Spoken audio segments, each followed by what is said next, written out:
પણ હું સરકારશ્રીને એક વિનંતી કરવા માંગુ છું કે જો સરકારશ્રીના પેટમાં પાપ ન હોય, 1 રૂપિયાનું કૌભાંડ કર્યું ના હોય અને જે ખેડૂતો પાસેથી સોના જેવી ખરીદેલી મગફળી જ આ હળધાર પેપર મિલ ગોડાઉનની અંદર હોય તો આક્ષેપ કરનાર લોકો ઉપર મોઢા ઉપર મારવું જોઈએ, દૂધનું દૂધ અને પાણીનું પાણી કરી દેવું જોઈએ. કેવી રીતે?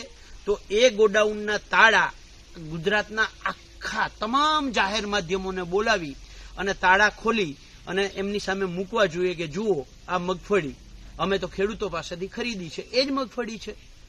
જો આ ન હોય અને સરકારના પેટમાં પાપ હશે તો સરકાર ગોડાઉન નહીં ખોલે. જો સરકારના પેટમાં પાપ નહીં હોય તો જાહેર માધ્યમોની સામે આ ગોડાઉન ખુલ્લા મૂકશે. પણ મને ક્યાંક ને ક્યાંક શંકા છે કે જેમ સુરેન્દ્રનગરની અંદર કૌભાંડને દબાવવા માટે ગોડાઉનની અંદર આગ લાગી છે, આ ગોડાઉન પણ ક્યાંક ને ક્યાંક આગના હવાલે ન થાય એની તકેદારી રાખવી જોઈએ. પણ આ આગના હવાલે થઈ જાય કે બીજું કંઈક આમાં થઈ જાય તો આશ્ચર્ય જેવી વાત નથી, કારણ કે કૌભાંડ કરવું અને છાવરવું અને છાવરનાર પ્રત્યે મૃદુ રહેવું એ તો આ મુખ્યમંત્રીનું કામ છે.